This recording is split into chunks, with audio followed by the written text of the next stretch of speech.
Ça y est, j'ai enfin fini de regarder la saison 1 de la série Kama et voici toutes les choses qui m'ont saoulée. Tout d'abord, je tiens à dire que si vous êtes une fan de films ou de séries d'amour et de vengeance, la série Kama est faite pour vous. Vous allez kiffer la série grave, mais pour ma part, j'ai détesté la série en fait. Cependant, ma cousine qui m'a parlé de la série a été tellement convaincante que j'ai décidé de me lancer quand même. Première chose qui m'a saoulée, le personnage principal, Ami. Le fait qu'elle soit tombée amoureuse du fiancé de sa meilleure amie, ça m'a cassé. Le premier code dans une amitié sincère, on ne regarde pas les petits amis et les ex de ses amis, non. Si tu te laisses entraîner dans ce genre de choses, tu es une fille méchante, égoïste, égocentrique, et c'est le cas de Ami. Deuxième chose qui m'a saoulée, c'est les parents qui choisissent encore les maris et les femmes de leurs enfants en 2022, c'est juste des parents toxiques en fait. Troisième chose qui m'a saoulée, c'est lui là.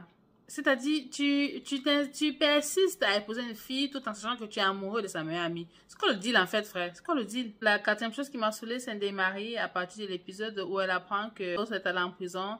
Puis toutes les actions qu'elle entreprend après, à la suite de cette nouvelle-là, ça m'a juste fait comme...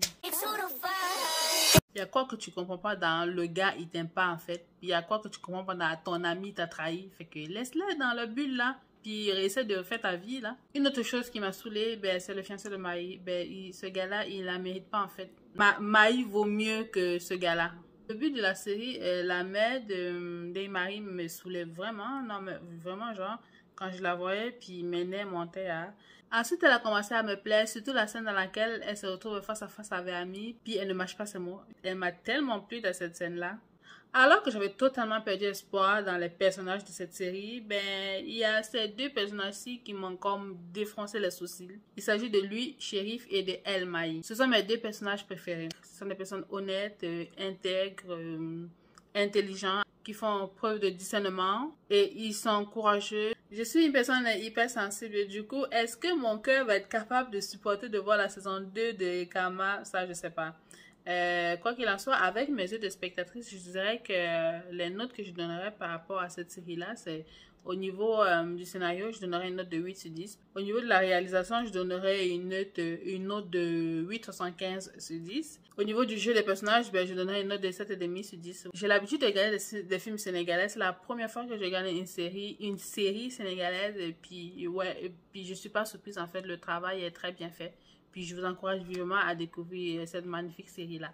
Un point que j'ai adoré et que j'ai oublié de vous mentionner en ce qui concerne la série Kama, c'est l'utilisation de la langue, à savoir le Wolof. Ça montre à quel point ils aiment la langue, ils sont fiers de la langue et que le cœur de cible de leur film, de leur série, c'est le public sénégalais d'abord. Mais ne vous inquiétez pas, il y a des sous-titres en français. Donc, l'utilisation de la langue Wolof dans la série Kama, j'ai kiffé grave. Si ma vidéo t'a plu, n'hésite pas à lâcher un like. Si elle ne t'a pas plu, fais-moi un commentaire puis dis-moi pourquoi elle ne t'a pas plu.